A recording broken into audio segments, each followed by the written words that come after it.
Hello everyone, if you're new to my channel, consider liking and subscribing. It will make me feel wonderful if you do that. Thanks. By the way, I also have another Naruto and Luffy fanfiction channel. If you are interested, link is in the description.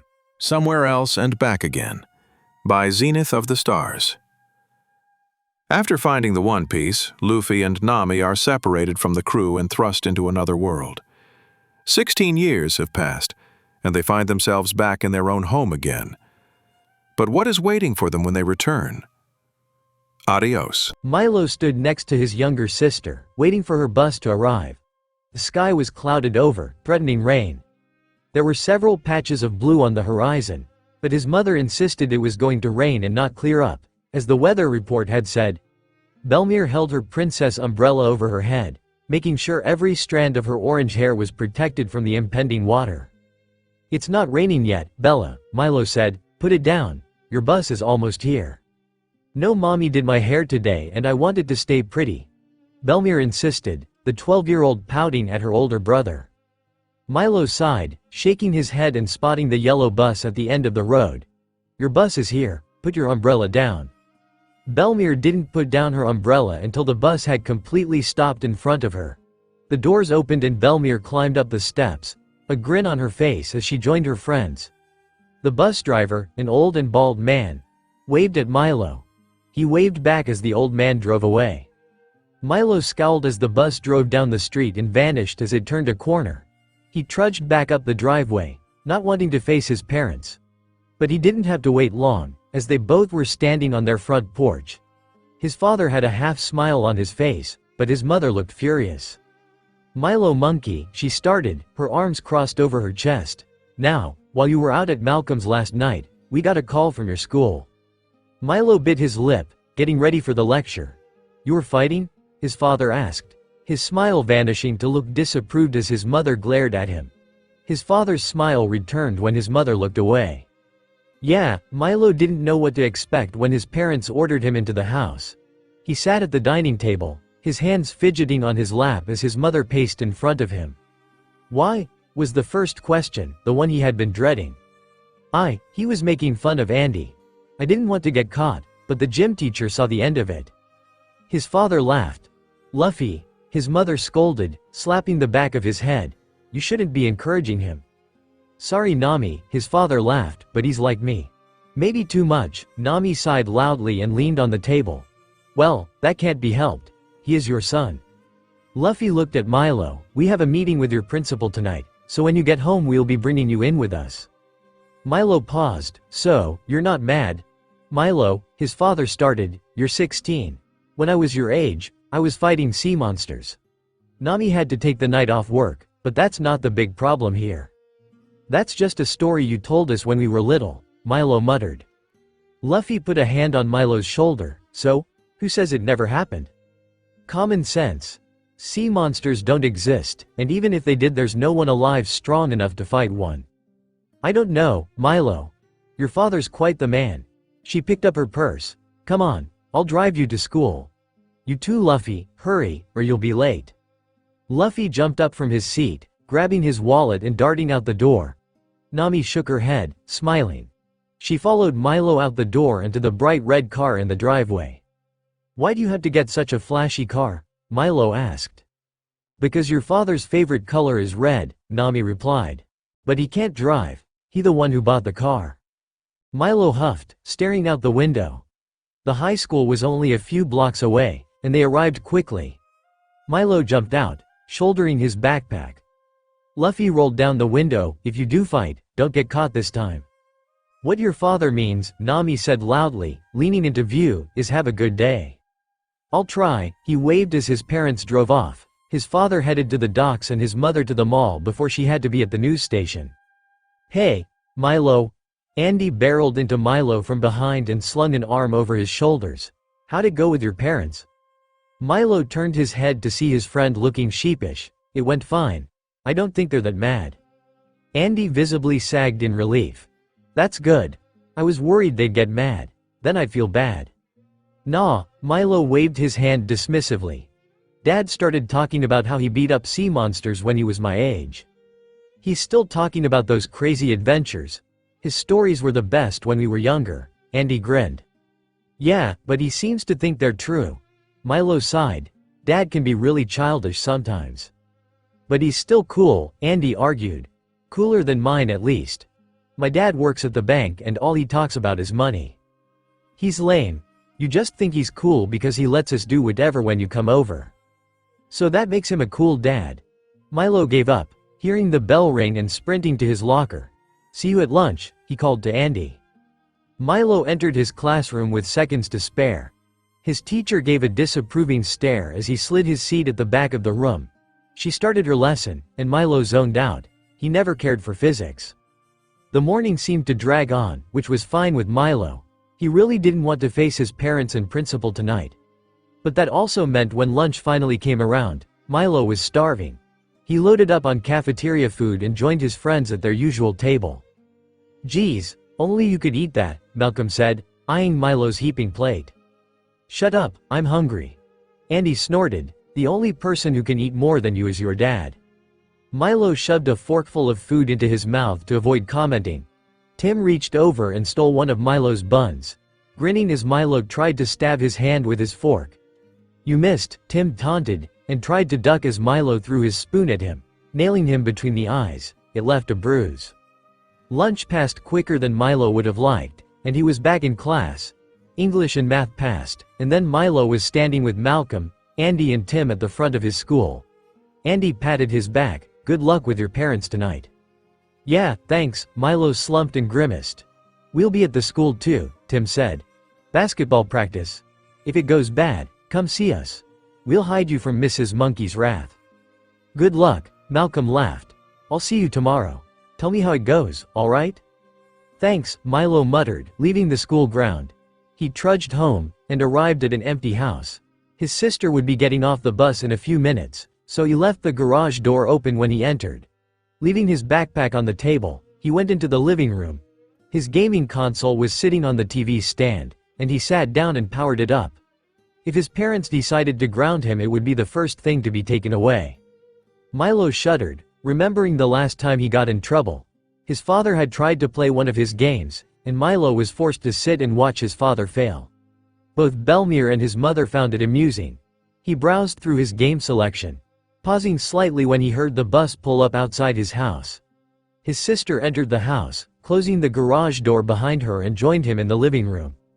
You're gonna get in more trouble if mom and dad find out you're playing video games instead of doing homework, Belmir said, sitting on the couch. I don't care, Milo muttered, picking out a game. But they're gonna be mad, Belmir said again. I don't like it when they're mad.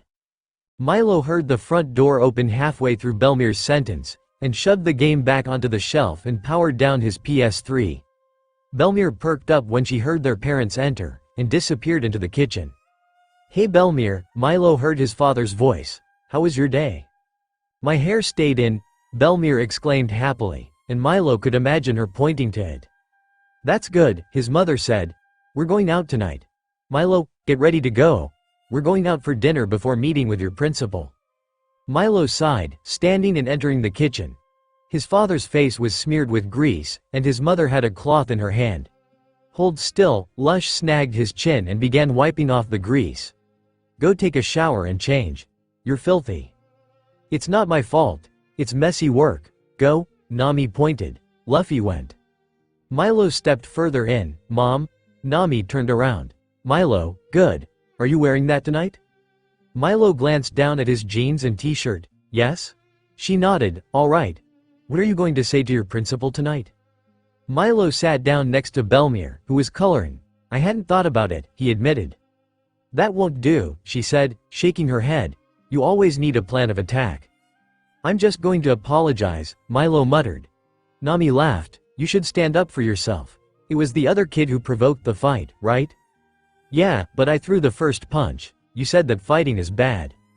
I'm not saying that standing up for yourself and your friends is a bad thing. Nami came over to the table and sat across from Milo. But you should try going about it a different way. Only words were thrown first, right? Milo nodded. Nami smiled. Be the bigger person. Don't fight back.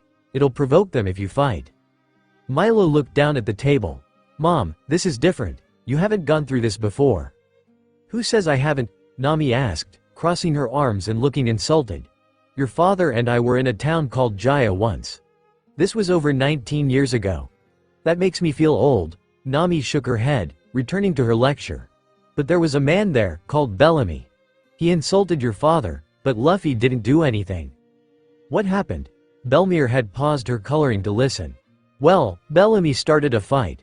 But Luffy and Zoro didn't fight back. They got their asses handed to them. Nami laughed. But a moment later, she grew serious again. But because they didn't fight back, Bellamy got no satisfaction out of beating them.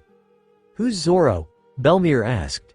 An old friend of your father and me, Nami explained, smiling faintly. What happened next? Milo asked, fascinated with the story. His parents didn't speak of their past much. He provoked us later. Luffy's voice came from the doorway. Having heard the previous sentence, he had changed into clean clothes and had a towel over his head. And because we didn't fight him before, he didn't know how strong we were. Luffy grinned. I beat him. But only keep the first part in mind, Nami said sternly. Hurting people up for no reason isn't worth it. Milo nodded. What did he do to provoke you, Dad? As far as he knew, his father was completely optimistic and couldn't get mad. He stole something from a friend. He turned to Nami. Are we heading out? I'm hungry. You're always hungry, Nami muttered, but stood and grabbed the car keys and purse. All right, let's go. Belmere jumped up, abandoning her coloring book. Milo stood, a knot in his stomach forming. He didn't know how much of an appetite he would have. Before leaving the house, he glanced at the clock. 4:43 p.m. He had less than 3 hours until his parents would meet the principal. He wasn't so worried about the fight, since his parents didn't seem very angry about that. His grades weren't the best. He was failing physics, and his mother always insisted that he do his best and make a good future for himself. She'd be disappointed to hear how bad he was doing in that class. He left the house, climbing into the car next to his sister. His mother had taken the towel off of Luffy's head, as he had forgotten to take it off before they left the house, and tossed it into the backseat with Milo and Belmere. Hang that over your seat, she ordered. They left, arriving at the restaurant a while later. Luffy was the first one out, bouncing eagerly on his heels as the rest of his family joined him. They were seated by a young woman, who brought out complimentary breadsticks. They were gone a few moments later, devoured by Luffy and Milo, who, despite being nervous, hadn't let his appetite suffer. Honestly, Nami scolded. Be polite, and Luffy, try not to shove everything into your mouth at once, and no stretching. His mother always said that when they went to a public place for dinner, both Milo and Belmere had no idea what it meant. Belmere had asked once, and their mother had waved her off, claiming it to be an inside joke and would tell them when they were older. Luffy pouted, but brightened as a waiter approached them. Can I get a milkshake? Belmere asked, and Nami nodded. Hello, my name is Rachel, and I'm going to be your waiter for this evening. Can I start you off with drinks? Rachel asked. Can I get a chocolate milkshake? Belmere asked shyly. Rachel nodded, of course sweetie. And for you? She turned to Nami. Just water, please. Rachel nodded and scribbled that down on her notepad. For you, sir? She addressed Luffy. Do you have sake? Nami sighed loudly, sounding annoyed. Rachel looked confused. Sorry, sir. I don't believe so. He'll have water too, Nami interrupted. Rachel looked to Milo. What about you, young man? Coke, Rachel nodded. I'll be back in a few minutes with your orders. Belmere began drumming her fingers on the table. Stop that, Belmere, it's not polite, Nami scolded lightly, catching Belmere's fingers. But there isn't any coloring here. I'm bored. Suddenly, she brightened. Daddy, can you tell us one of your stories? Luffy looked at Nami for approval, and she nodded. Go ahead. All right. Luffy grinned and took off his hat, which had been resting on his back. Placing it in the middle of the group, which was tradition when he told one of his stories, he began talking. We left off at Sky Island last time, right? Belmere nodded eagerly. Good. Now, it started on an island called Jaya. Milo perked up at the name.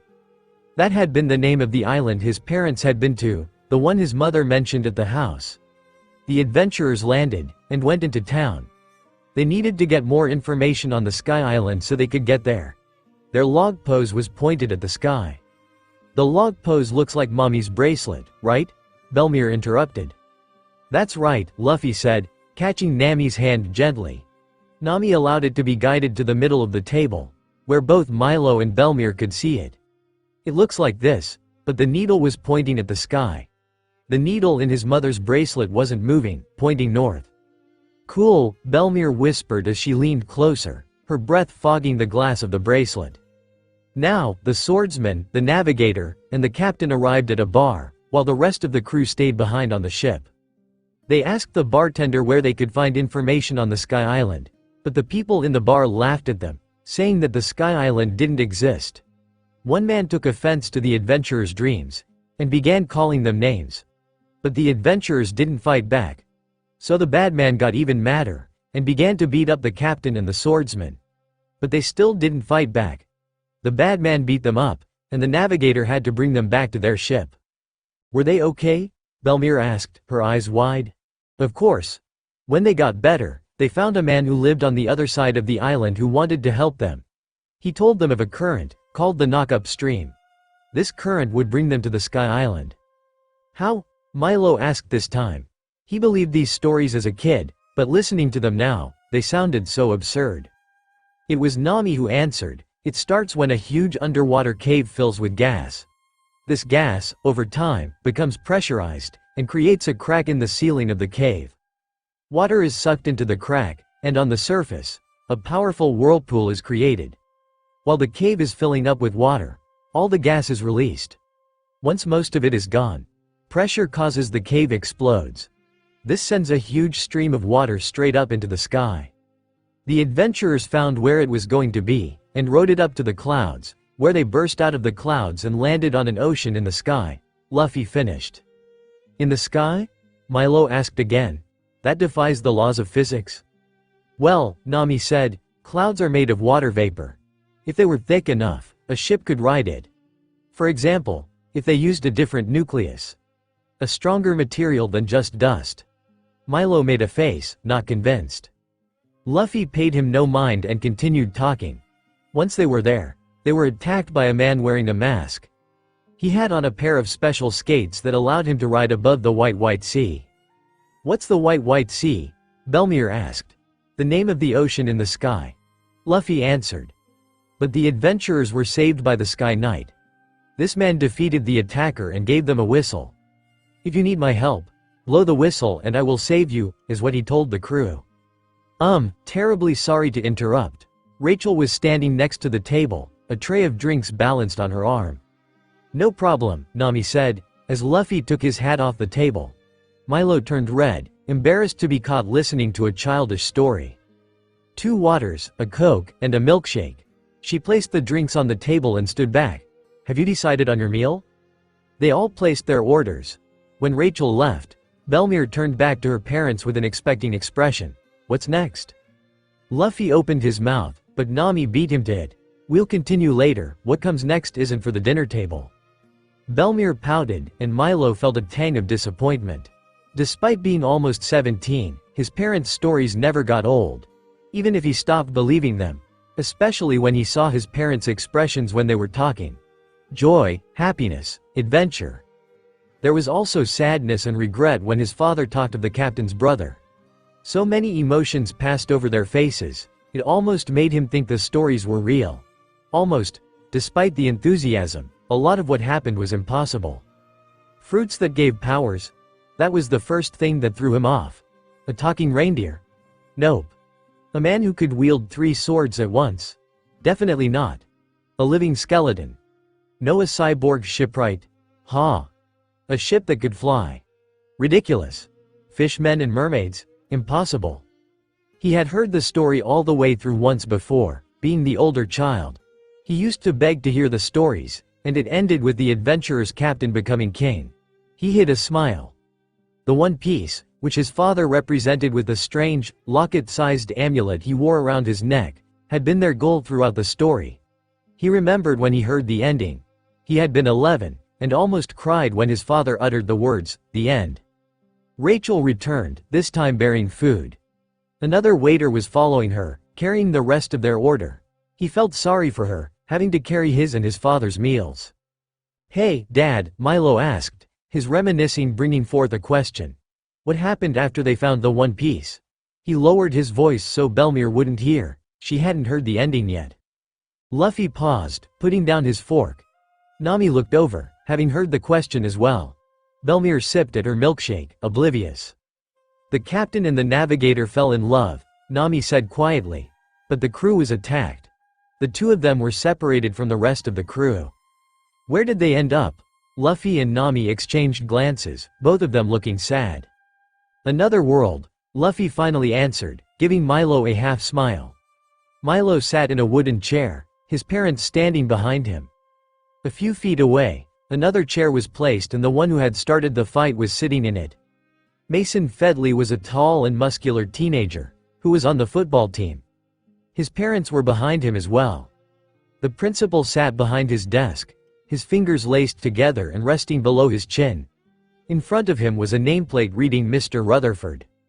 Now, Mr. and Mrs. Fedley. Mr. and Mrs. Monkey.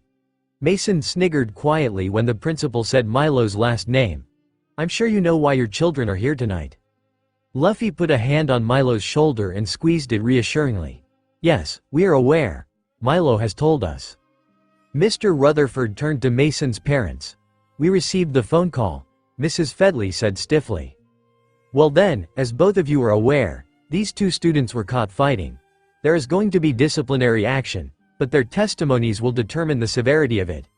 Mr. Rutherford looked to both the parents. Have you spoken to your children about their behavior? Big words, Luffy whined quietly, shutting up when Nami glared at him. Nami and Mrs. Fedley nodded, Mrs. Fedley gazing at Nami with sharp eyes. She stood up straighter, her business attire looking neater than Nami's jeans and t-shirt.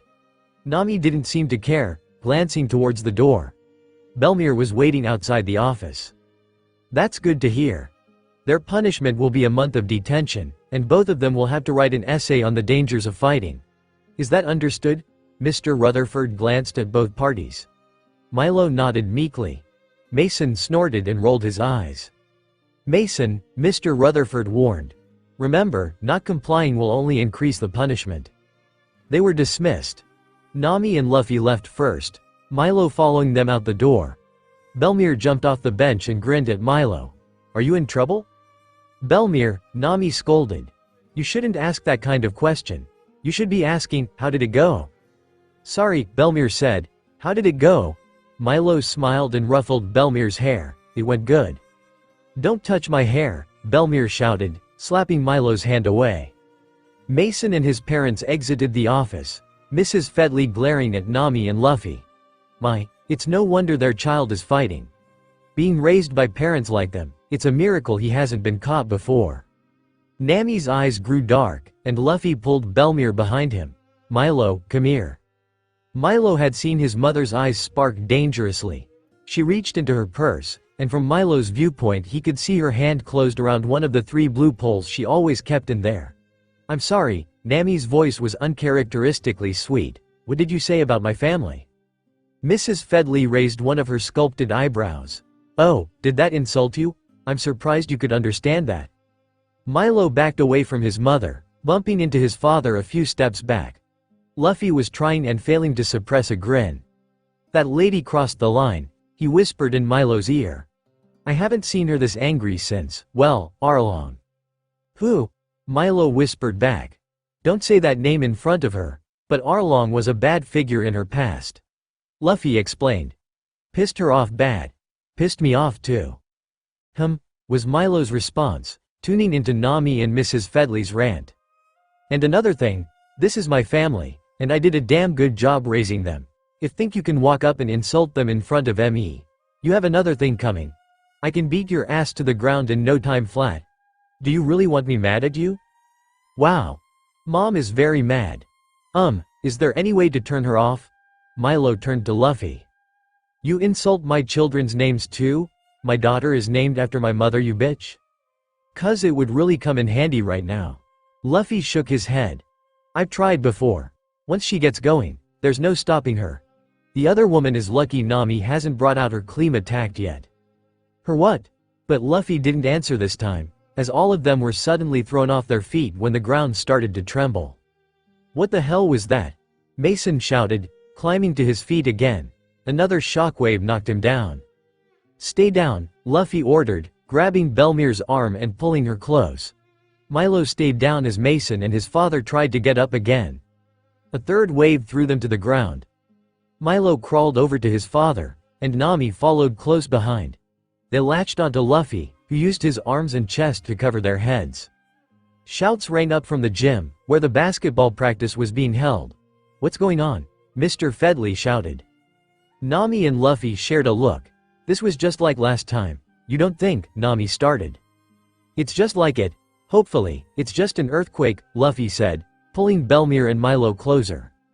"You two, stay under me. If the ceiling caves in, I don't want you to get hurt." Nami looked up. "There are cracks.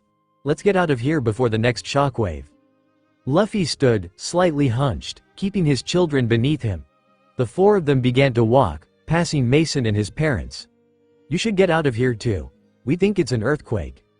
"That's impossible," Mr. Rutherford said, stumbling out of his office. The floor of his office was covered in paper, and a large blue filing cabinet was on its side, spilling out more. "We're nowhere near a fault line to get tremors this violent." "Are you sure?" Nami demanded, pushing Belmir forward when she stopped walking. "Are you 100% sure?"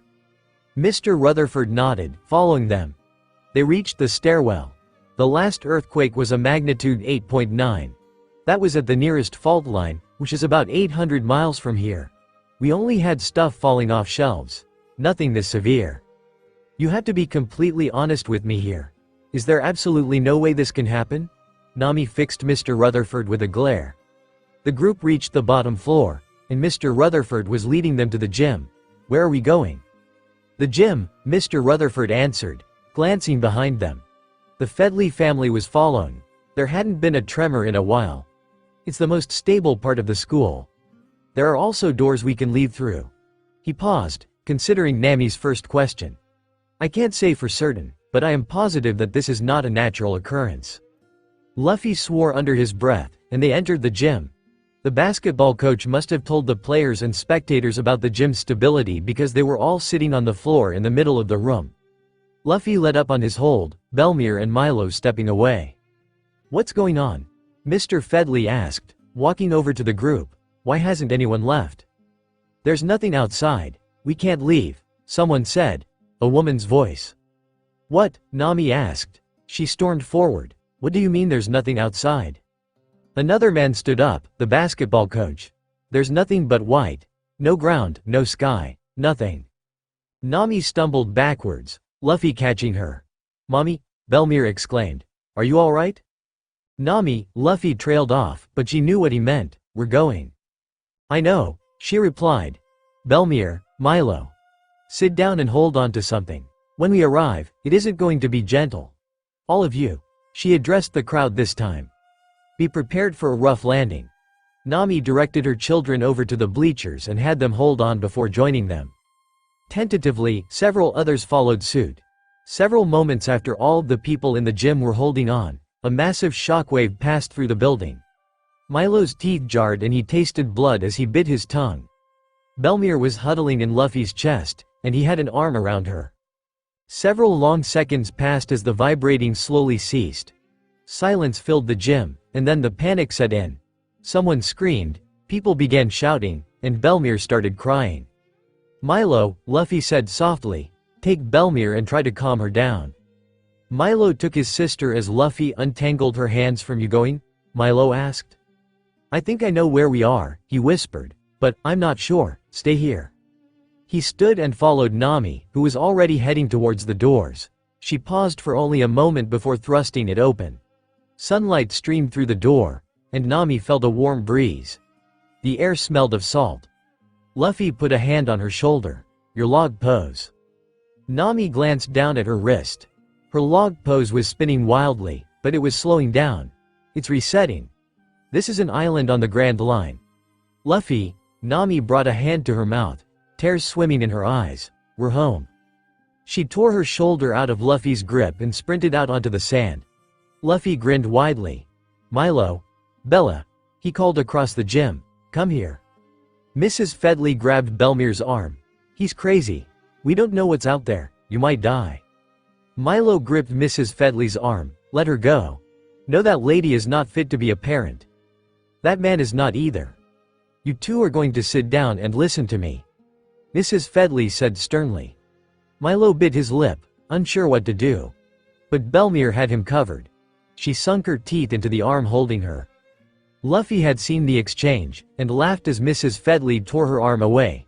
You little brat, she raised her hand, intending to strike Belmere, but Milo snatched his sister up, fleeing to a safer distance. It's your own fault, Luffy called. Milo walked over to him and saw the sand outside. The others in the room had calmed down slightly, realizing that they were alive. Where are we? Milo asked, putting down Belmere. A beach, Luffy said.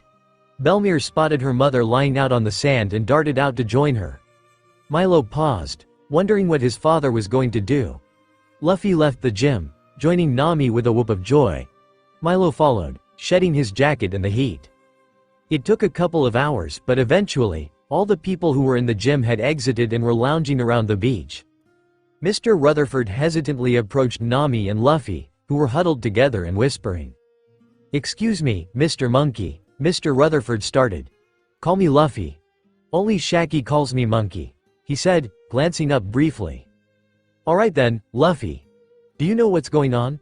Mr. Rutherford turned to Nami. You seem to know what was happening when the earthquake started. Not an earthquake, Nami said. It shook the world. We're in another world. How would you know that? Mr. Rutherford asked, sitting down next to them. He noticed the thing the two of them were concerned with. The strange bracelet Nami wore. Luffy looked up again, because we're from here. Nami snorted, that was blunt. I'm sorry, but I have no idea what you mean. Mr. Rutherford blinked, staring at the two of them. What he means, Nami said, is that the two of us were born and raised in this world. I met Luffy when we were 17, and became a sailor. When we were 21, our crew was attacked by a man with devil fruit powers. I think he might have had the ability to breach the fabric of the world. Nami shrugged, and we ended up in your world. We had no way to get back, so we stayed and made a life for ourselves. So, you two are from this world? What about your children?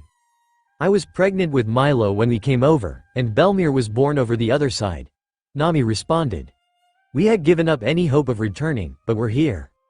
Mr. Rutherford blinked a couple times, trying to grasp the information. So what should we do? Nami shrugged, shifting as Luffy stood and joined the teenagers on the beach in their game. Sit tight and wait for a ship to pass by. Why not make an SOS out of rocks and wait for a satellite or plane to see it? Mrs. Fedley had sauntered over, wobbling slightly in her high heels. Nami had foregone her shoes, enjoying the warmth of the sand on her bare feet. Because planes and satellites don't exist here. We have flying ships, the Thousand Sunny and Eneru's crazy-ass ship. I think it was called the Ark Maxim. Oh, and Shiki's ship. But I don't think we'll be seeing any of those. Last I saw, Eneru's ship was heading towards the moon. I'm pretty sure Shiki's dead, and the Thousand Sunny, it doesn't fly all the time, and only for short distances. It takes a lot of cola to fuel one jump. Frankie wouldn't waste it all just to get somewhere. Nami smirked as Mrs. Fedley's face turned red. I don't believe you, she said, her nose in the air. You just want attention. Nami shrugged. I wouldn't say so. Luffy and I are famous here. Are you? She snorted, and covered her nose. I do apologize for that rude sound. Nami stood to retaliate, but was interrupted by one of the teenagers on the beach shouting. A ship, I see one. What? Both women turned to the water, and sure enough, there was a ship. It's the Marines. Luffy shouted up at her. Nami blinked, before digging her hands in her purse and pulling out 3 blue rods. What in God's name is that?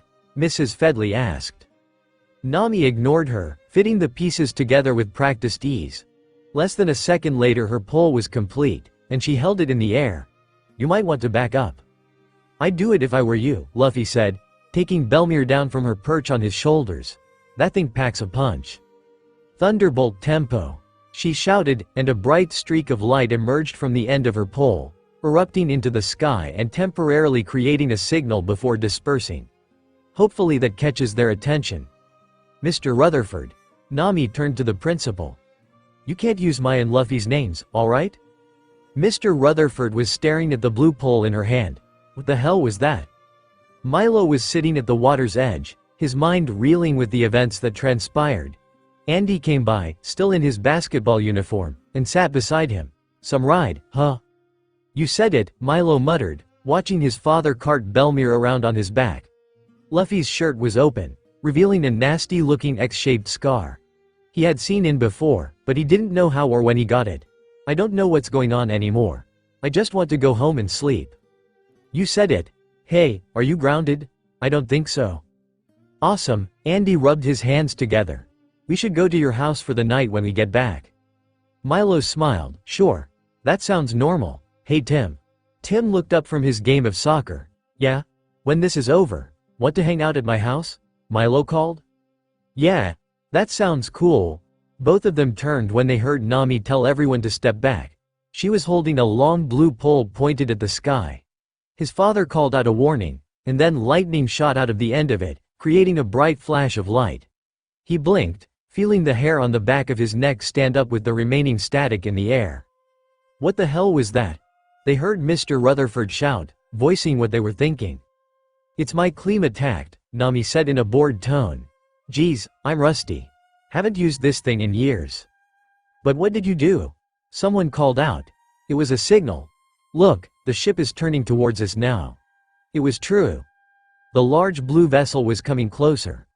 Most people were able to see the large symbol on the ship's sails. "Now, none of you use Luffy's name," Nami said loudly. She clutched the pole closer to her face, an evil grin crossing her face. "Or else." Milo swallowed, never having seen that expression on his mother's face before. It looked surprisingly natural there, and that scared him even more.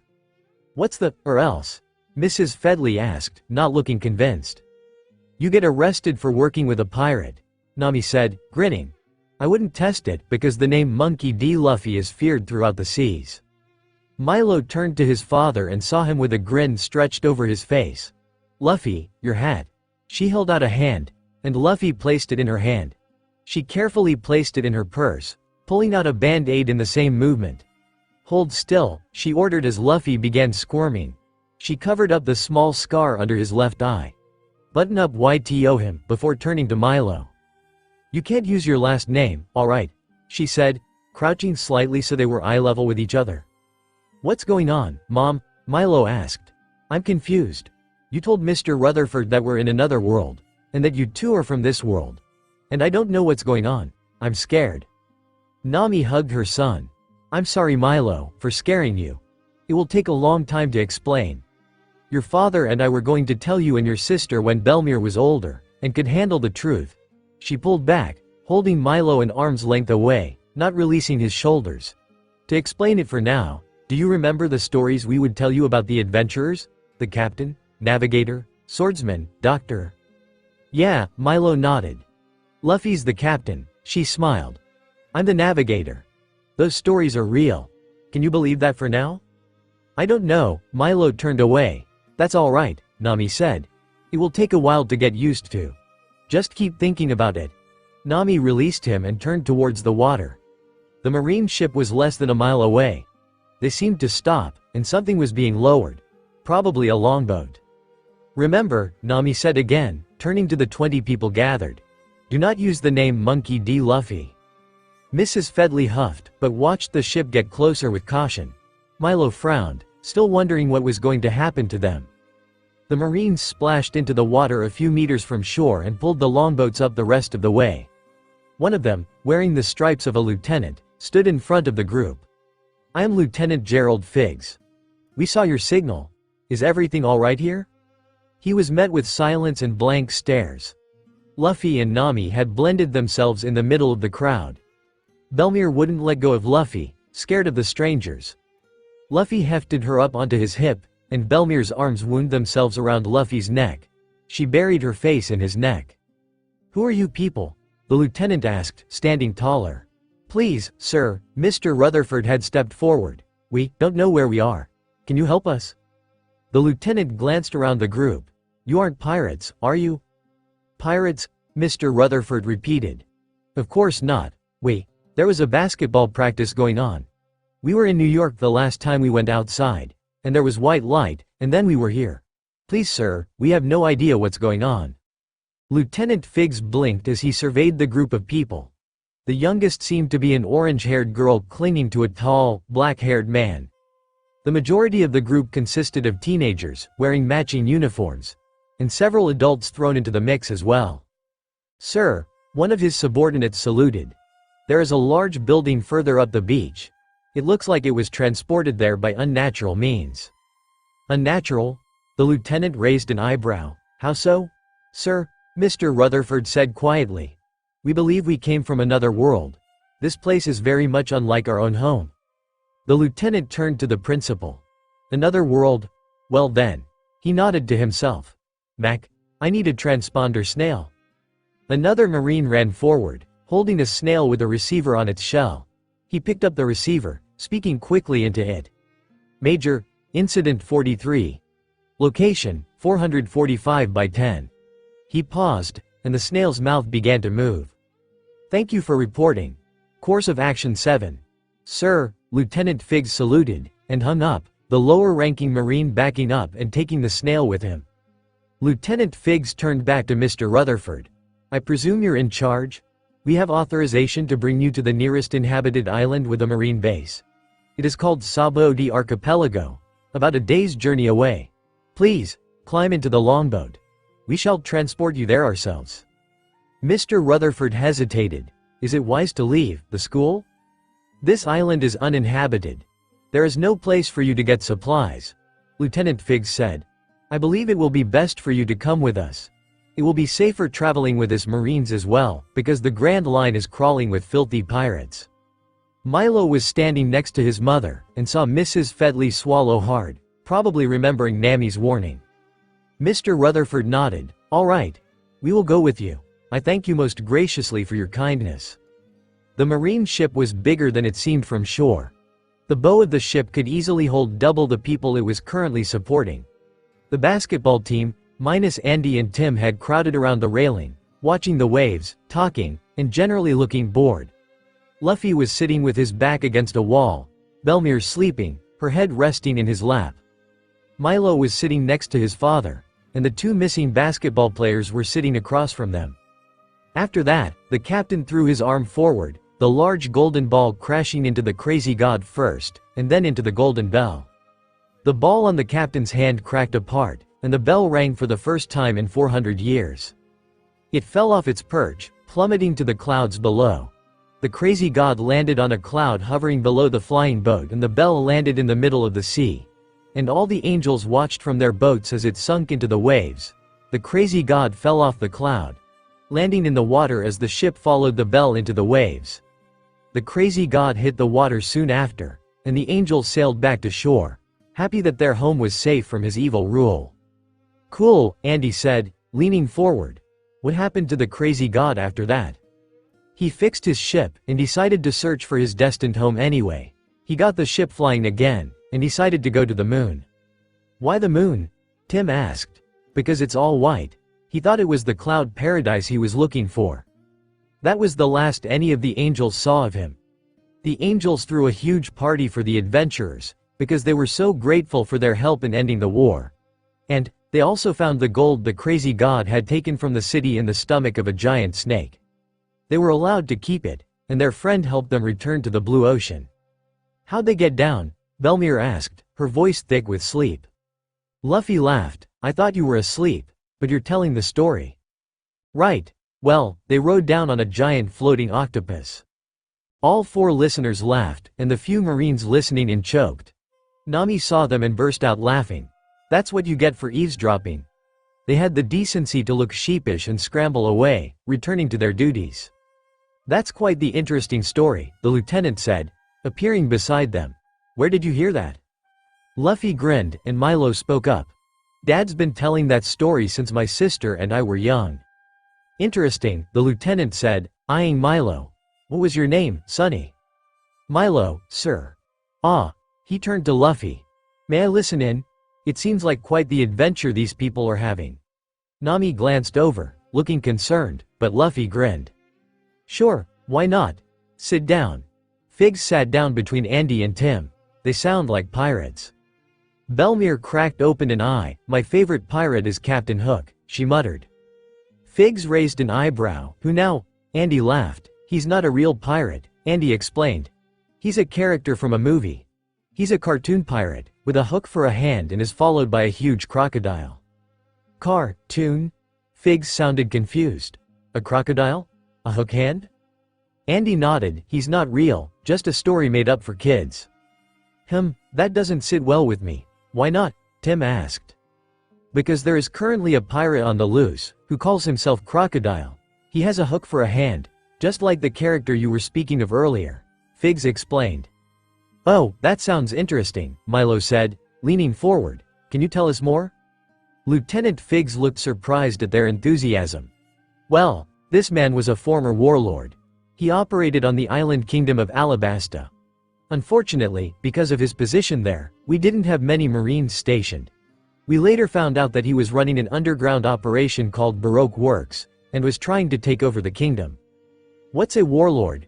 Andy asked. A pirate working under the world government. Figs explained. He was taken down by Vice Admiral Smoker, who was a captain at the time. Although, one of the Marines passed by, it said that Crocodile was actually defeated by Straw Hat.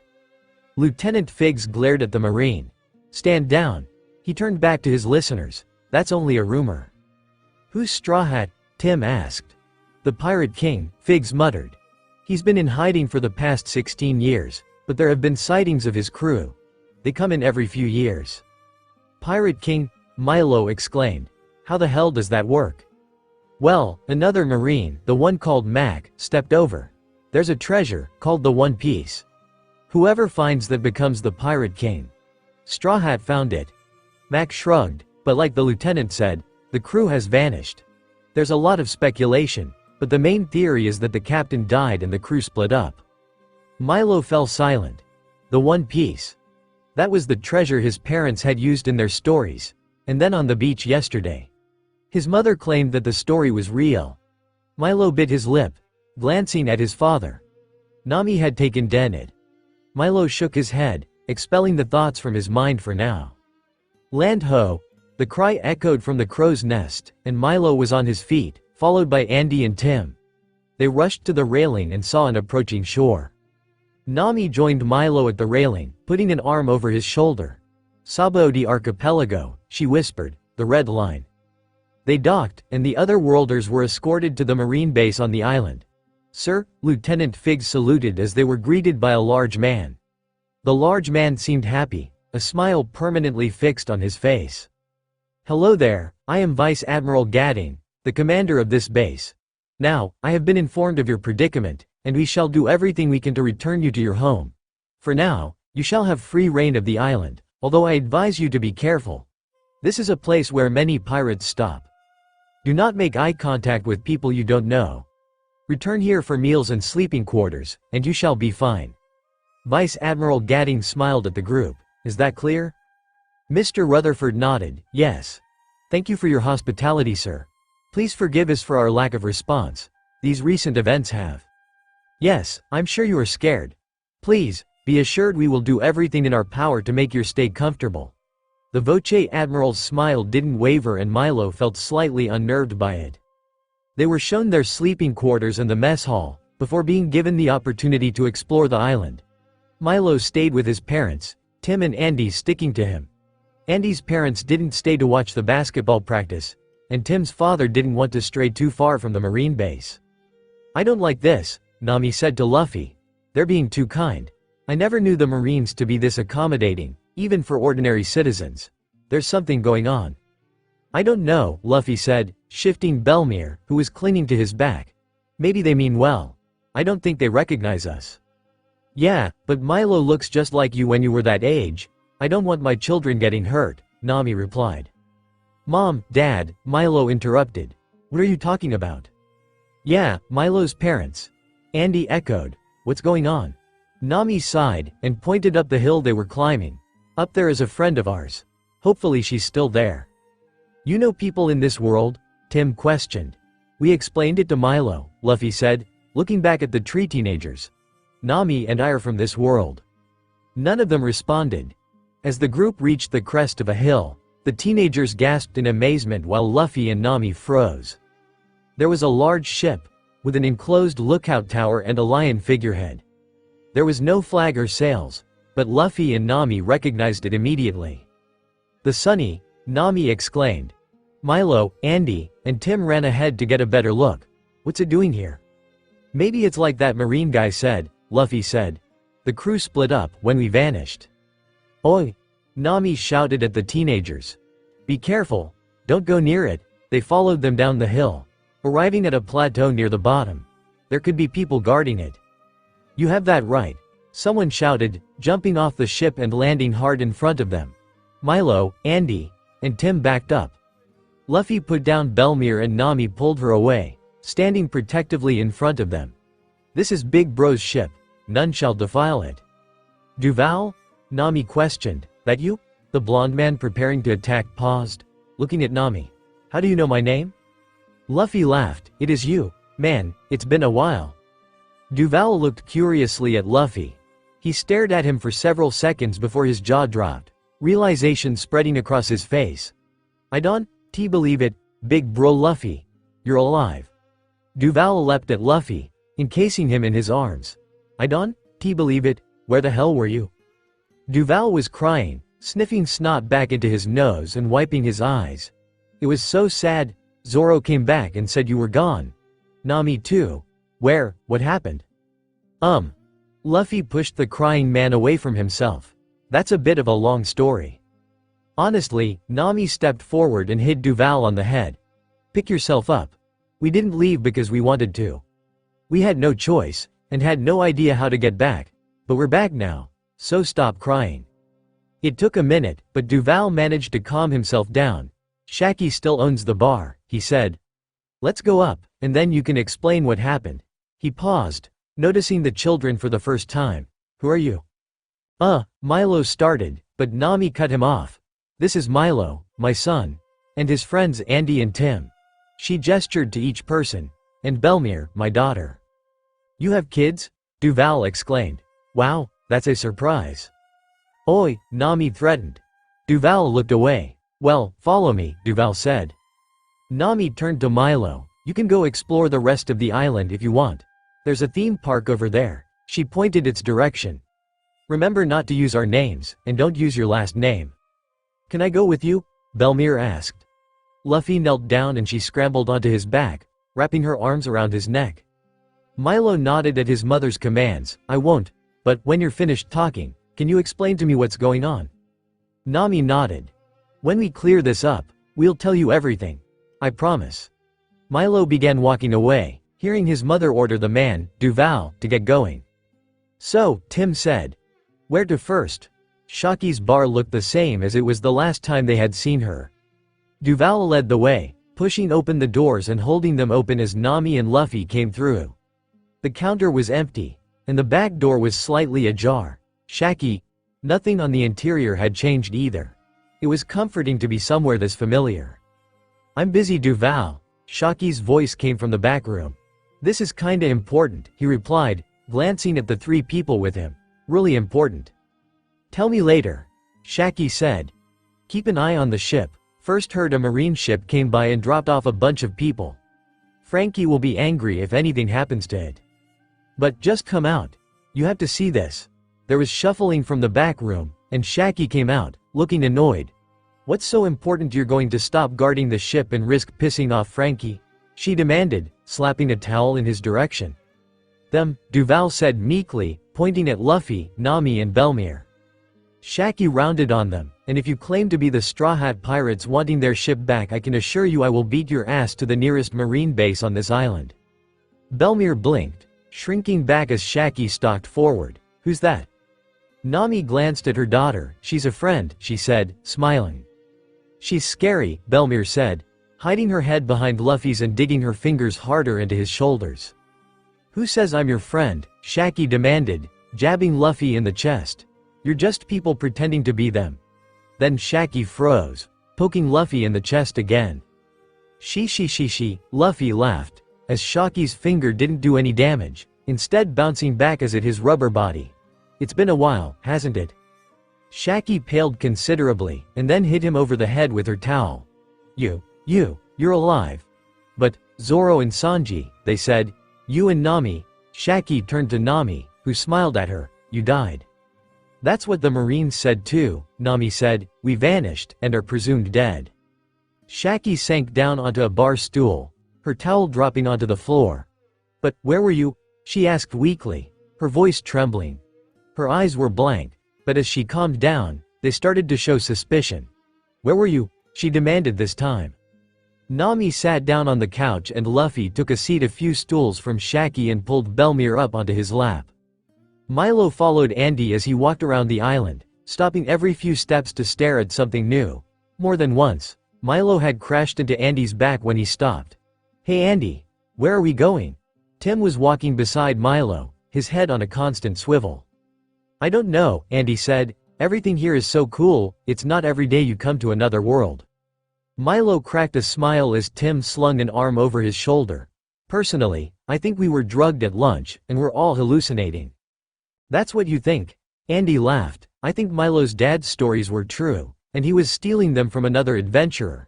What do you think, Milo?" Milo paused before approaching a nearby vendor, an elderly lady selling wind chimes. "Excuse me, but could I ask you something?" The old lady looked up. "That depends, young man.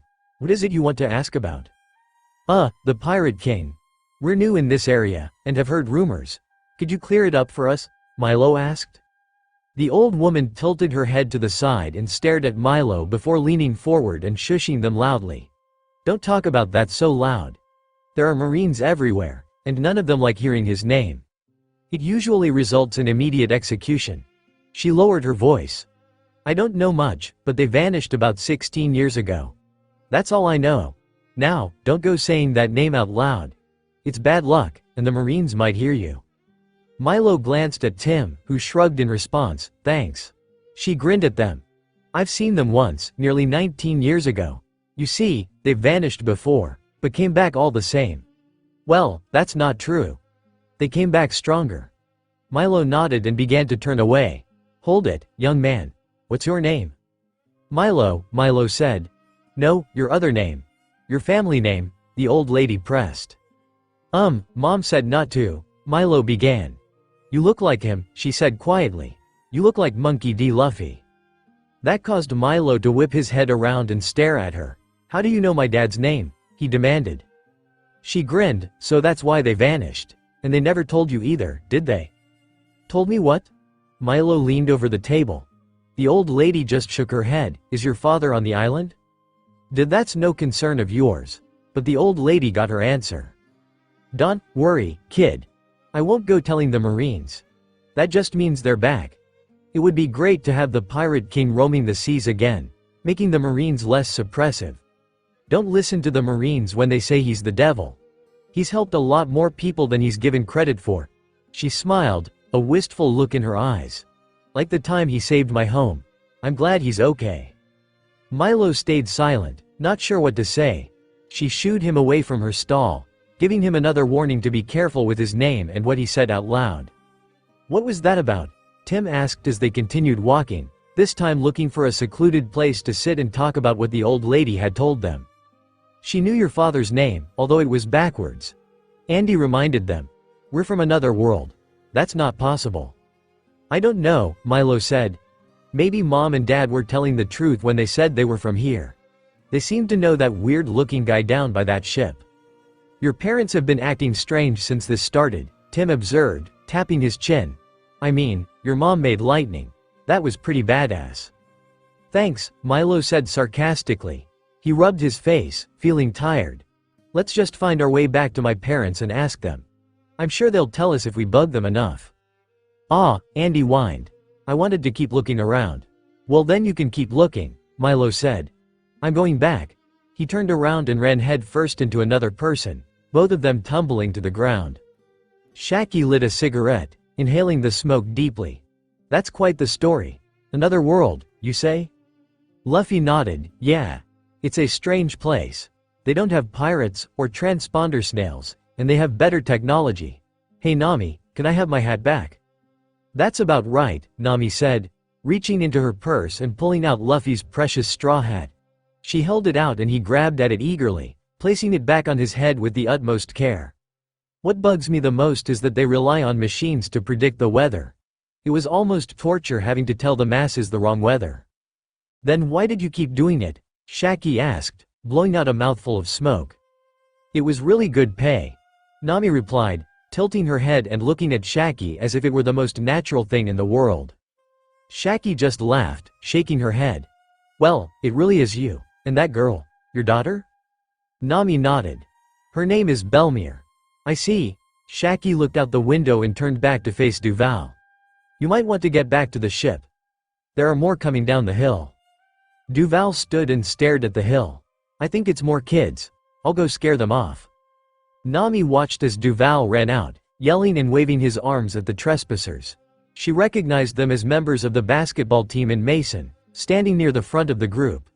She grinned as they ran off, screaming loud enough for her to hear through the walls of the bar. Once they had disappeared from sight, Duval climbed back up the Thousand Sunny, settling himself on a chair on the deck. How is everyone doing? Nami asked, as Luffy stood and lifted a sleeping Belmir in his arms.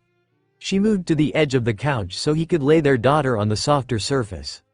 Zoro, Usopp, Sanji, Chopper, Robin, Brook, Frankie. Zoro is doing well. He has a daughter, but Idua is. Since Usopp doesn't have a real bounty, he went back to Syrup Village. Last I heard, he was living with Kaya and had twins. A boy and a girl. Sanji's wanted poster wasn't that recognizable either. He went back to the Bharati. Chopper went back to Drum Kingdom and is continuing his studies with Kureha. I don't know where Frankie and Robin are, but they're together, and I think they might have a kid. It was either that, or Robin was getting fat. She laughed lightly. And Brook went back to see Laboon. Last I heard he was staying with the old man who lives at the entrance to the Grand Line. Shaki sighed, sorry, but that's all the information I can give you. I see Zoro the most. He stops by frequently. Why only him? Luffy asked. Frankie and Robin got married, Nami shouted, catching a different detail. Her yelling caused Belmir to shift slightly in her sleep. Nami ran a hand down her cheek, urging her to stay asleep. Shaki shrugged, he's the Pirate King's first mate. He's not safe for him, wherever he goes, so he constantly travels. He's just like Rayleigh. At least they're all okay, Nami said, looking relieved. A moment later, she turned her gaze to Belmir's sleeping face. I wonder if they would be willing to come back. She whispered, mostly to herself. But Luffy heard her and placed a hand on her head reassuringly. She blinked back tears and offered up a slightly watery smile, holding back tears of relief. There's something else you need to know, Shaki said, interrupting them. Since your disappearance, the Marines have been getting more bold. Seriously? Nami asked. I think it had to be in part with your and Luffy's supposed death. You left no reason for people to become a pirate, like Roger did. You just disappeared from the world. The number of pirates have been going down, and the number of Marines are increasing. Luffy frowned, that doesn't sound good. A lot of Marines take advantage of their positions and suppress the people under their command. How much is that happening? Not here, thankfully. But according to Zoro, a lot of smaller islands have Marines stationed there, and there's at least one base on the larger islands. Luffy and Nami glanced at each other. What about our territories? Luffy's voice was low, on the verge of a threatening tone. Fishman Island is all right, Shaki said. And Alabasta declared itself independent of the world government, so there's no marine base there. But I've been told there are still Marines who patrol the cities on the shore. And Drum Kingdom is alright as well. I don't know apart from those. I get most of my information from Zoro. Luffy and Nami were still looking at each other. Well, Nami started. It looks like we're going to have to make sure the Marines know their place. Luffy finished. Milo rubbed his nose, wincing. Behind him, he could hear Andy and Tim laughing at him and his misfortune. In front of him, sitting on the ground as well, was a girl about his age, copying his movements. She looked normal enough, dark hair looking almost blue in the sunlight. They made eye contact, and her green eyes bore into his with annoyance. Geez, watch where you're going, dumbass. She stood, stomping her black boots and brushing dust off her cargo pants. Another strange feature caught his eye. A white sword sheath hung from her hip, and the hilt of the sword was visible for an instant. When she lowered her arm, it was hidden from view, leaving only the strangely colored sheath in his sight. And stop staring. It's creepy. Sorry, Milo managed, apologizing for both her complaints and averting his eyes. Tim reached down, and gripping his arm and pulled him to his feet. I'll keep that in mind. The strange girl glanced at him, tilting her head slightly. I don't recognize you. Are you new here? Her demeanor had completely changed, going from angry to curious. Is it that obvious? Milo muttered, taking his hand away from his nose. It hurt, but he didn't think it was broken. We're from far away. She laughed and held out a hand. Yeah, it is that obvious. You stand out. Nice to meet you. Likewise, Milo took the offered hand. She had a really strong grip. Milo had to stop himself from wincing, and possibly insulting her. She had a sword, and even if she didn't know how to use it properly it could be deadly. Don't piss her off, that would be bad. Andy and Tim sniggered behind him, either ignoring or oblivious to the potential danger she posed. We're going to keep exploring. See you later. The two of them took off, leaving Milo alone with a stranger. Oi, you cowards! He shouted after them. That's not the best thing to shout around here, the girl warned, her voice serious now. There are loads of old pirates around here. Not to mention Marines. Some might take offense to that, even if it wasn't directed at them. Milo's eyes widened, and he looked around. No one seemed to be approaching, but Milo didn't relax. She seemed to understand Milo's worry because she grinned. Don't worry. We're too close to one of the marine bases for any of the pirates to take action. That's reassuring, Milo said, turning back to face her. Who are you?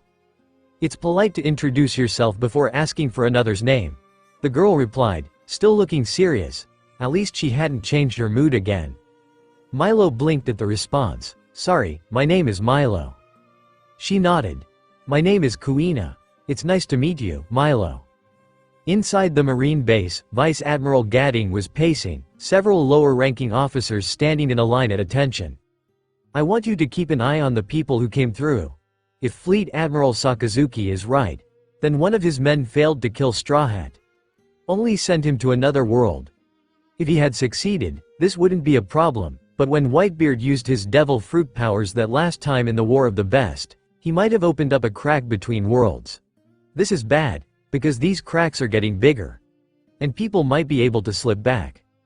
He stopped pacing to glare at his subordinates. The Pirate King might come back. Investigate every man and woman that is even slightly suspicious. Yes, sir, everyone snapped to attention at his order, saluting. Good. You are dismissed. The line dispersed, many of them fleeing the wrath that was to come. Less than a minute later, the Vice Admiral was alone. He sat down at the long table and began chewing on his fingernail. There was that one couple, the orange-haired woman and the man with the bandage on his face. Lieutenant Figs had warned him about them. He never got their names, always avoiding the topic. But the lieutenant had listened to one of the stories the man was telling to some of the kids. It sounded too much like legends from Skypia, if the rumors they were collecting had truth to them. And Pirate King Luffy had been to Skypia. Gadding bit off the tip of his fingernail in anger, spitting the broken piece at the wall and using his devil fruit powers to make the small projectile faster than a bullet. It left a small, smoking hole in the wall. Kuina led Milo through the marketplace. So, where are you from them, seeing as you're from far away? Long Island, in New York. Milo replied, sticking close to Kuina. The more they walked, the more people seemed to appear, until they had to duck and weave through the crowd to continue moving forward. There are more people here because it's closer to the public docks and away from the marine base. Kuina explained, noticing Milo's distressed looks. A lot of these people are pirates. Milo made sure not to lose sight of Kuina for the rest of the way. Thoughts of getting lost and attacked by pirates flitting through his mind. So, Kuina continued. Which sea is Long Island in? She grabbed his wrist and yanked him to the side, pulling him off his course. Looking up, he saw he was about to walk into a very large and thick man. The Atlantic Ocean, Milo replied to her question. Kuina paused, so is that in north, south, east, or west blue? Milo took a second to think. East, he replied finally. It seemed logical enough. The Atlantic bordered the west coast. Cool, Kuina said, not noticing his pause. Dad and I spend a lot of our time in East Blue. We've been to West Blue once, and South Blue a bunch of times. Never to North Blue though. Milo responded, most of what she was saying going over his head. That's interesting. Why are you telling me? Kuina shrugged, cause you're listening to me. Usually, I ramble on until the person I'm talking to leaves. But you haven't left yet. Dad doesn't listen much when I talk nonsense. He just sleeps, but it might be that he's heard it all before. Don't you have friends you can talk to? Sure, but I hardly ever see them. They live in East Blue, and I see them when Dad visits his friend Usopp. They're his kids. Brandon and Mary. Kuina grinned. They love listening to my adventures. Their dad tells them the same story all the time, because when Usopp was young he was part of a pirate crew. In fact, my dad was part of the same crew, so I've heard the stories too. Although, Usopp is a lot older than me, and he's had more adventures. I don't think he's told them everything yet. Kuina just shrugged. They're 11, so anything can amaze them. It took a moment for everything Kuina had just said to sink into his head. Oh. My dad told adventure stories to me when I was younger. Kuina glanced at him, dragging him out of the main crowd and into a small grassy plain, leading to a beach.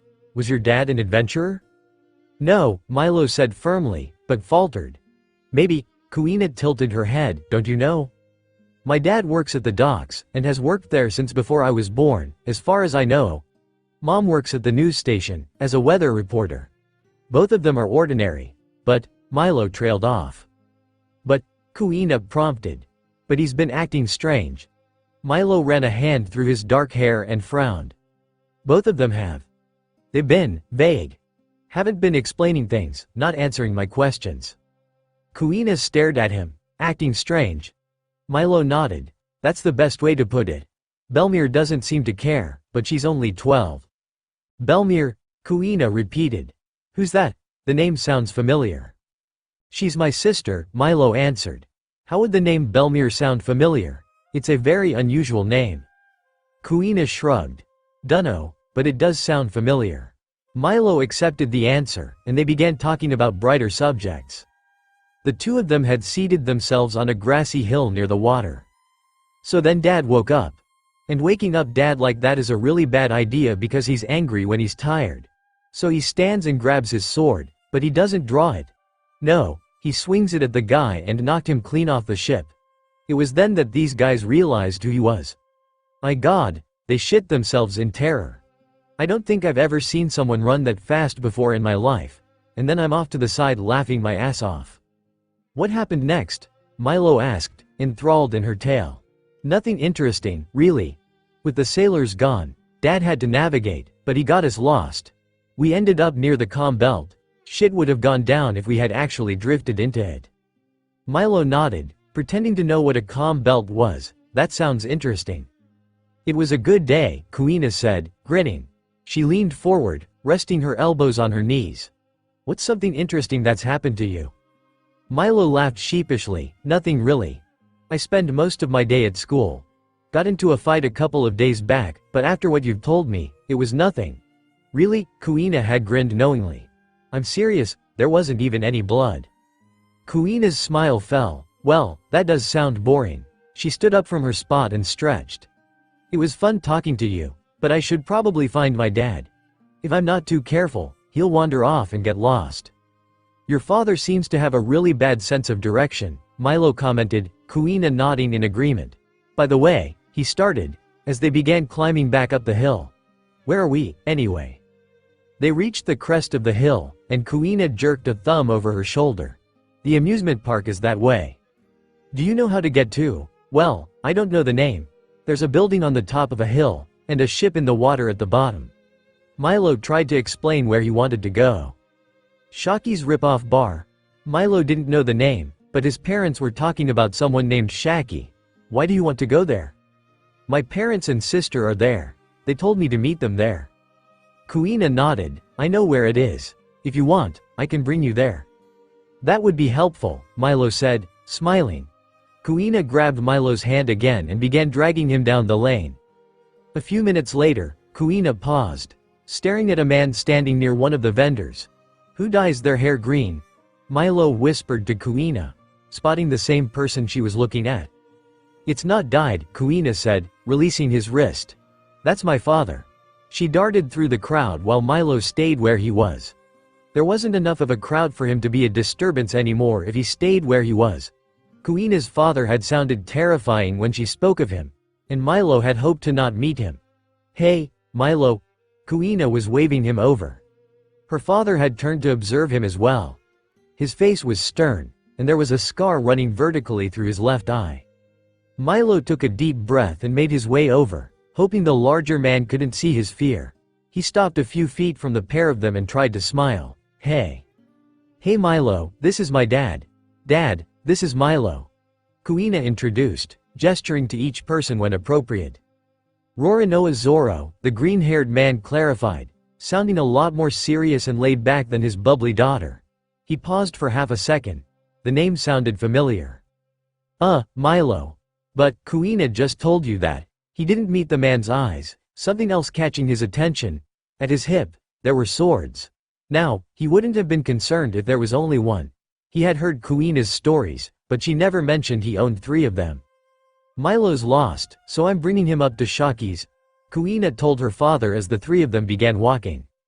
Oh, Zoro asked, glancing behind him at the scrawny teenager. Why do you want to go there? My parents are meeting me there, Milo said, taking another deep breath and shoving his fear aside for the moment. When did you arrive here? Another question was thrown his way. Here, this island. Oh, well, this morning, Milo answered. Is that so? Tell me, kid. Did you arrive on the marine ship? Zoro narrowed his eye, towering over Milo. Well, I did. But that's because we were on a deserted island. They saved us, and are trying to get us back home. Milo didn't like the look Kuina was giving him. We're not part of them. Kuina questioned. Do you mean your parents? Them, Milo nodded, and the others that came with us. I think there's 21 in all. They fell silent. Milo let a leaf. There was no other disturbance until they came across another group of people. Milo groaned. The Fedleys. And a couple of other adults. Parents of the kids on the basketball team were sitting around a table in front of a cafe. One of the men, his father's co-worker, recognized Milo. Hey there. Zoro looked at Milo. You know him? Yeah, he's one of Dad's friends. He waved to let the other man know he heard, before turning back to Zoro and Kuina. Thanks for your help, but I can get back from here. Are you sure? Kuina asked. Yeah, besides, it's not dark yet. I might spend some more time in town. Find Andy and Tim. Kuina nodded hesitantly. Alright, if you're sure. I'll be here tomorrow, too. Try and find me if you're still here, Kay? Milo nodded, I will. She grinned, great. See you then. She pivoted and grabbed her father's wrist, leading him away in the same fashion she had led Milo around. Yo, Milo. What have you been up to? Simon was about the same age as Milo's father, and both of them worked at the docks. That girl was cute. Her name was Kuina, Milo said, taking a seat at their table. I ran into her. Literally. He rubbed his nose, remembering the pain. Simon laughed, slapping a now red Milo on his back. That's just like you. Your dad said that was the same way he met your mother. Dad said he met Mom when he was dropped from the beak of a giant bird and landed in front of her. He then said she proceeded to blame him for stealing something and left him at the mercy of a couple of thugs. Milo said. Simon burst out laughing. Mrs. Fedley, who was sitting at a nearby table, snorted. Mason was staring after the green-haired swordsman. Well, Simon said when he had finished laughing. I guess that's one way to put it. He told me he just got lucky, bumping into her while he was traveling. They met when they were 17, right? Something like that. Milo muttered. Actually, Nami's voice seemed to come from the air. Milo whipped his head to the side, seeing his mother and Belmir standing beside their table. Milo's got it right. She grabbed a couple of chairs from an empty table and dragged them over, sitting down. Belmir followed suit, looking tired. Simon raised an eyebrow. That doesn't seem too possible. Nami blinked at him. I've seen crazier stuff. That's true, Simon said. Luffy getting someone like you? That's the craziest thing I've heard. Nami shushed him, glancing around. No one seemed to have heard. No one visible, anyway. Remember, Nami hissed. Don't use our names. Simon sighed. Why not? You said not to at the beach, and I respected that. But you haven't told us anything except that you two are from this place. Now, I don't mean to be a skeptic or anything, but that's kinda hard to believe. We're famous here, Nami shot back, still whispering, and not in a good way. You go up to anyone and say either of our names, you'll probably get arrested. There was venom on Nami's voice. Alright, I'm sorry. I'll keep quiet. Milo smirked when Simon gave up. He had been on her bad side once before, and she made sure he'd never forget it. Hey, did you know Milo met a girl? Nami blinked once before rounding on her son. You met a girl? She almost squealed. Traitor, Milo whispered, before nodding lightly at his mother's accusation. I got lost. She helped me, that's it. Nami huffed, blowing a stray hair out of her face. So you didn't keep her? Mom, Milo exclaimed, turning red again. Nami laughed and mussed up his hair. Well, it's something, right? Mom, Simon and the three others at the table were sniggering at Milo's misfortune. So, what's her name? Kuina, Milo muttered quietly. That's sweet. Nami wrapped an arm over his shoulder and pulled him closer. There's hope for my socially awkward son yet. Milo didn't bother responding, slamming his head down on the table instead. A few minutes later, a waitress came by their table, carrying a tray full of colorful-looking drinks. She placed each drink in front of the 4 people who were there before Milo, Nami, and Belmir. That will be 128 berry each, please, she said when she finished placing their orders on the table. What, 128 berry? She repeated. She crossed her arms. There are a lot of thieves and pirates here, and I know how to deal with them, and I can call the Marines. Are you going to pay? Milo rolled his head to the side, so his cheek was resting on the table. He could see his mother's face from his viewpoint. He watched as a wicked grin spread across her face, similar to the one she wore yesterday on the beach. You didn't know they used a different currency here, Nami stated. I have enough to cover your drinks. Simon looked relieved, but it's gonna cost you. You're kidding me, Simon said, knowing how much Nami loved swindling people out of money. What do you want? Nami reached into the bag she was carrying, not her purse, Milo noted. Pulling out a wad of bills, she waved them under Simon's nose. You owe me a favor, Nami said firmly, counting out the correct amount and handing them to the waitress. She left with a huff. How the hell did you get money from this world? Simon asked, staring at the remaining bills in Nami's hand. I had a stash and came into town to do some shopping. I'm not having my kids wear the same thing every day. That's gross, Nami said. The Marines gave us stuff to wear, one of the other adults said. Yeah, Nami replied, but I'm not having my kids wear stuff with the Marine logo on it. Mrs. Fedley was listening in and stared at her husband. He just shrugged, looked into his wallet with a grimace, and the 3 of them slipped away. So where have you been? One of the women sitting at their table asked, glancing at Nami. Visiting an old friend, Nami replied. What a conversation that was. I found out several of my friends have had kids. I shouldn't be surprised, and I'm sure if we meet them again they'll be surprised I have kids too. It's hard to be away for so long, she sighed. Hey there, a new voice said, coming from behind them. Milo jumped, recognizing the voice. Kuina! Milo exclaimed, twisting in his seat to face his newfound friend. What are you doing here? I was coming back and saw you. Thought I'd say hi. She tilted her head and glanced at Nami. You look familiar. Do I know you? This is my mother, Milo explained. Mom, that's the girl you were talking to earlier, Simon accused. Kuina grinned. Yup. Dad got lost again, so I'm just retracing my steps. You haven't seen him, have you? She directed her last question at Milo. He shook his head. Sorry. Kuina shrugged. He's not hard to miss. If you see a green-haired swordsman wandering about, give me a shout, would you? Milo nodded, and beside him, Nami choked on the drink she had taken from Simon. Are you okay, ma'am? Kuina asked, as Nami began to cough. A moment later, her coughing subsided. I'm fine. What did you just say, green-haired swordsman? Kuina nodded. Does he carry around 3 SWO? Nami trailed off as she saw the sword Kuina carried. Hold on. That's the Wado Ichimonji. Kuina took a step back, her hand hovering over the hilt protectively. What of it? She asked defensively. Nami looked her in the eyes. You're Roronoa Zoro's daughter, aren't you? This time Kuina grasped the hilt and started to slide the sword out of the sheath. "Hold on, I'm not a marine or a bounty hunter." Nami waved her hand slightly. "My name is Nami. I'm his friend." "Nami?" Kuina stood up straighter, sliding her sword back into place. "The navigator?" Nami nodded eagerly. "Where's your father right now?" Kuina blinked and looked around herself before pointing. "I see him down there. He's coming this way, so if you want to talk to him." She darted off, intending to drag him over to the cafe. Zoro arrived a minute later, and Nami stood. Her heart was pounding. After all this time, 16 goddamn years. Zoro froze when he saw her, Milo and Belmir watching curiously with the. Zoro opened and closed his mouth a few times, looking like a fish, before forcing out a word. "Nami? Nami?"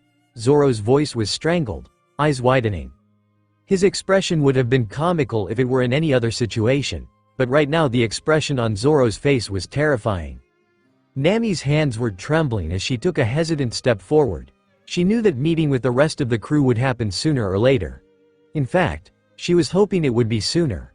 But she also knew it would be hard to convince them that they were really back. The thought of the imposters passed through her mind, Damalo Black and his crew that posed as them when they went into hiding last time. "Zoro," Nami tried to keep the worst of the trembling out of her voice. "Is that you?" Zoro took a step back, his face full of confusion, as well as an emotion that she had only ever seen him express a few times before. An emotion completely foreign to him. Fear. Zoro was scared. But then his expression changed. Anger. "You do look a lot like her." Zoro started, placing a hand on the hilt of one of his swords. "That's quite a convincing costume. You made a big mistake though, she's gone." The ring of metal on metal sounded as he drew his sword, the noise snapping Nami out of her stupor. Recognizing the danger, she spun on her heel and leapt over an empty table, flipping it on its side just in time to shield herself from an attack. The sword tore through the wood, an inch from Nami's head. "Mom!" Milo shouted, his voice cracking. Kuina grabbed his arm when he began to rise, efficiently holding him in place. She was a lot stronger than she looked. She grabbed Belmir as well, who was copying Milo's actions. "Are you stupid?" Kuina hissed. "He's mad." She glared down at him, digging her nails into his arm. Milo glared back. "You never told me your mother was pretending to be a straw hat." Milo yanked his arm from her grip, her nails leaving bloody scratches when she refused to let go. "I have no idea what you're talking about, or what the hell is going on. But that man is trying to hurt my mother, and I'm not going to let him." Milo looked around frantically, searching for something that could be used as a weapon. He spotted Nami's bag, and remembered the strange pole she always kept with her. The one she used to shoot lightning from. That might help her.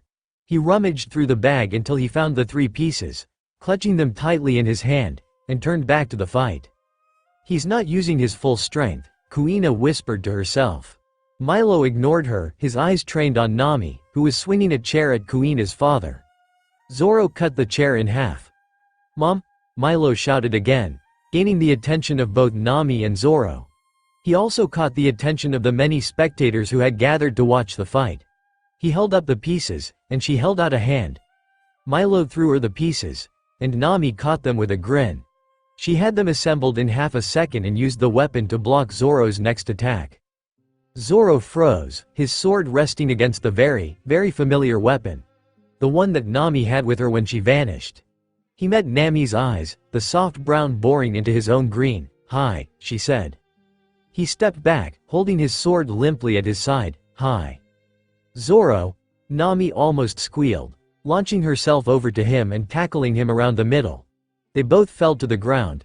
Nami wrapped around Zoro, not intending to let go. "My God. You have no idea how much I missed you." "Well, maybe you do, but it's actually you." Zoro was sitting up, propping himself up on his elbows, just staring at the mass of orange hair in front of him. It was then Milo remembered his mother mentioning the name, Zoro, before. She was scolding him for fighting. Was this the same guy she was talking about? He seemed like someone who enjoyed fighting and wouldn't sit back when he was attacked. Those 3 swords he was carrying only strengthened his suspicions.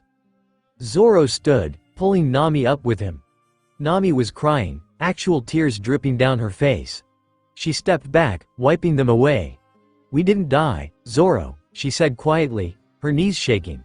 "I don't know what happened, but Luffy and I woke up in another world." Kuina backed away from the two of them, coming to stand beside Milo. "Dad told me about his crew," she said, one hand resting on the hilt of her sword again. "Nami was the person to join after him. She was the navigator. But Dad also told me she's dead. I've seen old pictures. I should have recognized her earlier." "But she's standing right in front of him," Milo exclaimed. "How can they not recognize each other?" "They're the Straw Hat Pirates," Kuina said. "They get imposters a lot." "Is Mommy going to be okay?" Belmir asked, climbing out of her chair and walking towards the two. Milo grabbed her arm, pulling her back. "Stay here, that man could be dangerous." He glanced up at Kuina, no offense. She just shrugged. "Mommy," Belmir called out, struggling in Milo's grip. "Let me go." "Sorry, Belmir." "Nope," Milo pulled her back. "Mommy?" Zoro questioned, looking over at the two of them for the first time. "Belmir, that's—" he turned back to Nami. She smiled, beckoning Belmir to come over. Milo released her. "This is my daughter. I named her after my mother."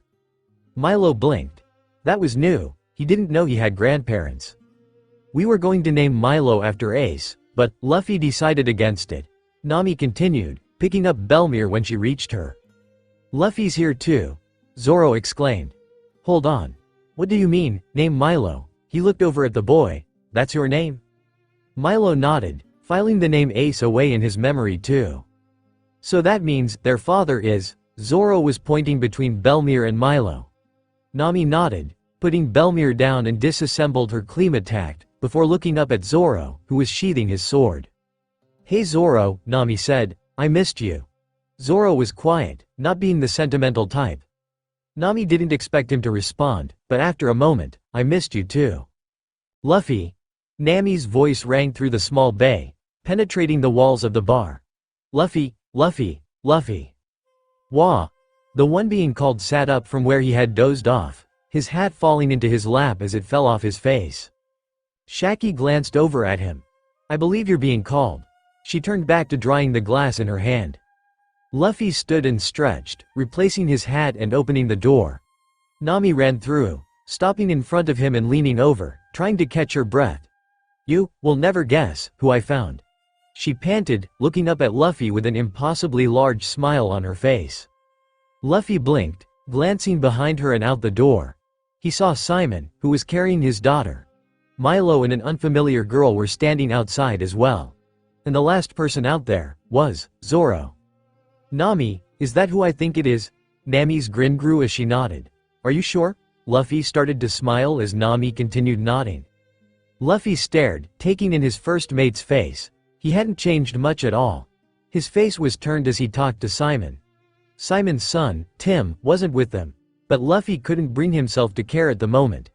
The only thought going through his mind at the moment was that Zoro was there. His best friend was standing in front of him, after such a long separation. It took a moment for Luffy to get his wits back, but the second he could move, he was out the door, crashing into his friend. Zoro was prepared this time, bracing himself as Luffy barreled into him. "Zoro!" he shouted, tightening his arms around the man. "I think he needs to breathe," Milo said offhandedly a minute later, watching the two men embrace. Or rather, watch one of them squeeze the life out of the other. "Don't care," Luffy said, his face buried in Zoro's shirt. "I haven't seen him in years, but he did loosen his grip slightly." Zoro smiled, a rare and genuine one, and patted Luffy's head. "I'm not going anywhere, Captain. Nami convinced me." Luffy looked up, tears filling his eyes. "Good. 'Cause I'm sorry we did." He buried his face again. They had managed to pile the group of them in SHT down at the counter. "Sake." Shaki patted her head. "Nice try," Kuina pouted. Simon, who had followed them, also came in. He copied what Milo, Belmir and Kuina were doing, choosing a seat and staying out of Luffy's way. Nami sat beside him, looking positively giddy. "You look happy." Nami turned her attention away from Zoro and Luffy. The latter was explaining what had happened to them when they disappeared. "Of course I'm happy. I've said it a few times now, but I don't think anyone had really understood. I'm home. Luffy is home. are from this world.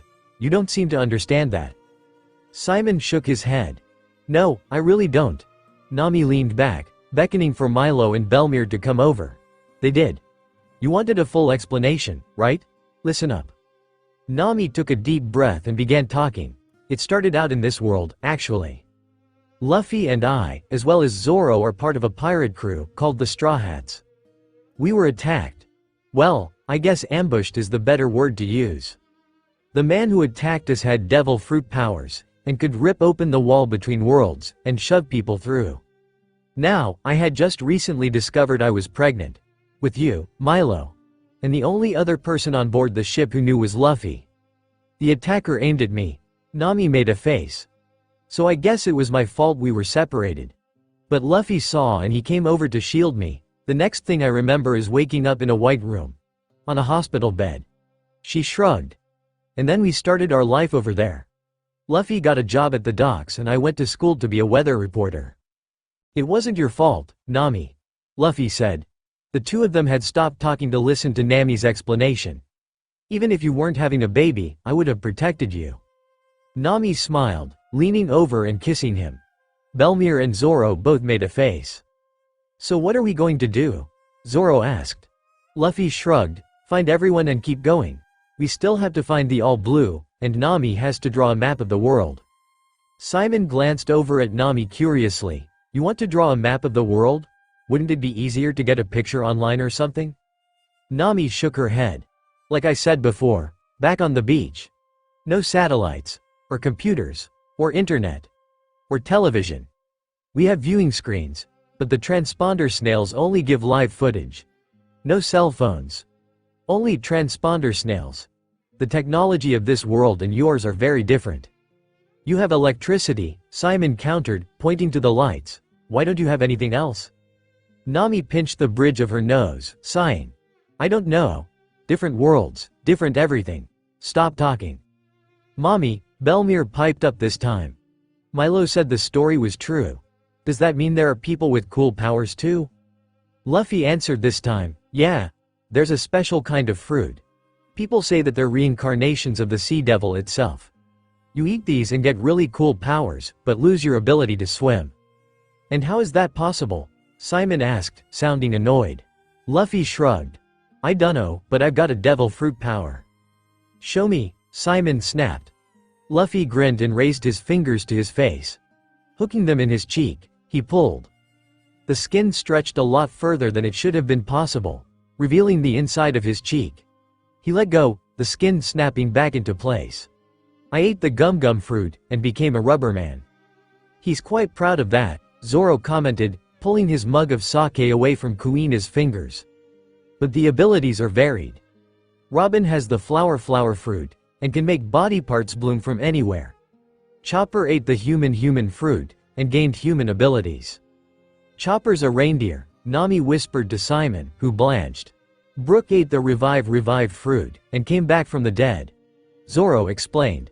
Those are just the people in our crew who have abilities, but there are a lot more out there. Simon looked skeptical, glancing out the window to avoid looking at anyone. It's getting late. I should probably get back to the base and find Tim.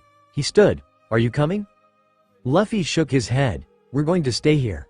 Milo saw Zoro's expression change from worry to relief as Simon and Luffy conversed. Do they really care for each other that much? But we can walk you into town, Luffy continued, and Zoro's expression changed again. I don't think that's the best idea, Nami said. Zoro and our scuffle might have drawn unwanted attention. Someone may have alerted the Marines. Luffy pouted, and Milo watched Zoro's expression change yet again. Sorry, Simon. Guess you'll have to go alone. They do, Milo concluded. Simon didn't respond, walking out the door. Luffy watched him out of the window for a few minutes, but turned away when he vanished from sight. Zoro sighed a few moments later, resting his head in his hand. His daughter snatched away his mug, but Zoro didn't bother taking it back. There wasn't much sake left anyway. So, what are we going to do? Luffy, the world thinks you're dead. Well, Nami started, looking thoughtful. I've been playing with an idea. Remember the last time we went into hiding, and showed up again? Well, we could do that again. After 16 years? Shaggy questioned, taking the now empty mug from Kuina. Wouldn't that be a little hard to pull off? I mean, you have had many imposters over the years. Nami put a hand on Belmir's head. We have our excuse right here. Zoro raised an eyebrow. Our kids, of course. What self-respecting parent would raise their kid while in constant danger? Usopp has kids, right? And Frankie and Robin might too. We left because we didn't want to put them in danger. Now that they're old enough though, Nami smiled at Milo, they can join the crew. Milo stared at his mother. Join the crew? Become part of the story his parents told him as a child? He believed it now. Meeting the man who the swordsman represented. And even witnessing his father stretch his cheek. That was impossible, but it happened. You would really want me on the crew? Milo, Luffy said sternly. You're my son. What makes you think you can't come with us? We're not going to leave you behind. He looked over at Belmir. You too, Bella. You can be whatever you want. Milo stared at the floor, his mind racing. Would he abandon his home world? His parents were born here, but he wasn't. He had friends too. Not many, but Andy, Tim, and Malcolm were good people. Malcolm was probably worried right now, back in the other world. But on the other hand, would they even be able to go home? His parents had been on their side for 16 years. And coming back was just a well-placed coincidence. Right? He looked up at his father, who was smiling softly at him. It's whatever you want to do, Milo, he said. Whatever you choose, we'll accept. He turned to the window, where the sun was setting. Long red rays bathed the bay, and the ship, in an ethereal glow. Belmir yawned, and shuffled closer to Nami. I'm going with Mommy and Daddy. Luffy patted her head, that's my girl. Milo took a deep breath. He was going to miss his friends back home, but he owed it to his parents. They seemed so much happier here than they ever had anywhere else. I'm going to come too. Luffy laughed, jumping up. Then it's decided. The Straw Hats are back.